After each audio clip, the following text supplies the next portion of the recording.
Batman Dark Patterns number 4. I've really liked this series. It reminds me of sort of the old pulp books.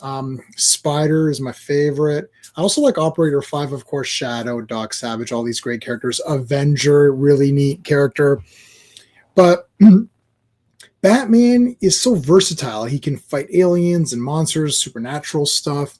Kind of at the heart of it, he is a pulp character. He's inspired by Shadow, Zorro, these kinds of guys. No powers. Well, Shadow didn't have powers, but then they gave him powers in the radio program. But anyway, I like these. I like these mysteries. Batman's involved in a mystery. There's not much action in them, but they're cool reads, and the art is kind of growing on me. It looks a little bit, it looks unique. And it's the same artist who's doing Absolute Wonder Woman. And normally I don't talk too much about the people doing the stuff, but I don't know why I'm kind of liking it. All right, let's talk about it. I'm going to give the storyline a 1.5. I really like the format of this. So basically, these Dark Patterns are going to be 12 issues, and you get, I think it's 3-issue stories. So I really like that a lot. Like, I can't tell you how much I think that's great.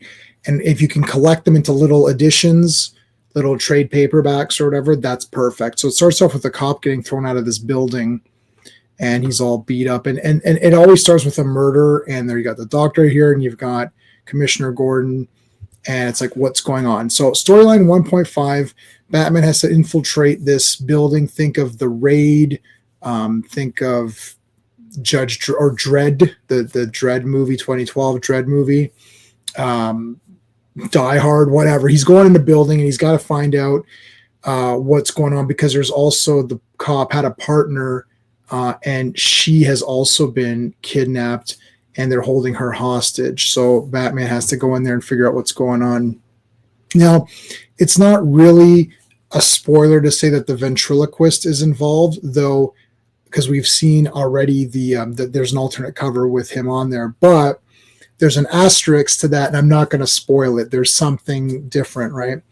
But very, very good story so far. I'm not giving it a 2 because I have to see it play out. This is one of these comics where we really do need to see the three issues together and give a final verdict. Pacing is a 1.5. There's not a lot of fighting in this one because it is Batman investigating and going through this building and just seeing the different kinds of people there and what's happening. So I don't really want to go through this entire thing and but I got to be honest with you and tell you that there's not going to be a lot of Batman fighting. It's definitely more investigations. So it is typically more like the Spider or the Shadow would have been in those pulps, which are great. Highly recommend the Spider. Cool character. The art, as I said, has been growing on me. I'm giving it a 1.5, and you might look at this and not think it's that great, but it gives me a feel. And I think that's what is important here. It's making me feel like it's old and it's from a different time almost. I think it's really cool. I mean, I don't want to say 2 out of 2 just because I don't know. It's just something's preventing me, but it stands out as a unique Batman thing. Also, I just wanted to point out that I am a super big time sucker for this costume, like blue, gray, with the bat symbol with the circle, or it's typically an oval like my hat. Here it's more circular. Whatever. That Batman is kind of my favorite costume. The Superpowers Batman, which is the one that I kind of grew up with. Character-wise, I'm going to give it 1.5. Again, I know I said I really like this comic, and it's not getting any perfect scores in any category. But really, we only have Batman and the Doctor right now that we're dealing with, and I like both those characters. The villain is sort of undefined, and I don't want to spoil the ventriloquist thing because there's something interesting that happens at the very end with Scarface and all that. So I don't want to really get into that. For the enjoyment factor, though, I am going to give it a perfect score of 2 out of 2 for the enjoyment factor. I've really enjoyed this entire series. I'm a big time supporter of it. This is another great comic. Let's see how this goes. It's 8 out of 10.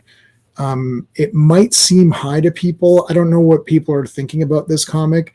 I think some people think, it's too weird or it's not making sense. And the last villain, that wounded man, was kind of weird. Like, how does he even function? I understand it's like kind of a weird character, but and this has something very weird at the end. So you'll have to kind of see. And again, you might see the ending and be like, this is just, what is this? Yeah, I'm good. But I think it's neat. It's different and it stands out. So I like it. I'm gonna get the next issues. I'm gonna finish all 12 regardless. Now I'm at the point of no return. So even if this story isn't that great, I'm still gonna finish the whole run. And quite honestly, I'd like this to continue in this format, 3 parts. It doesn't have anything to do with other superheroes. It's just Batman doing his thing.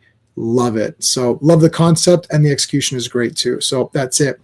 Check out my Batman content playlist, like, subscribe. Let me know in the comments what your thoughts are on this one. Thanks for watching, guys. Until next time. Hey friends, you've just been listening to J-Man, and he is the smartest person who ever lived. So make sure you like and subscribe.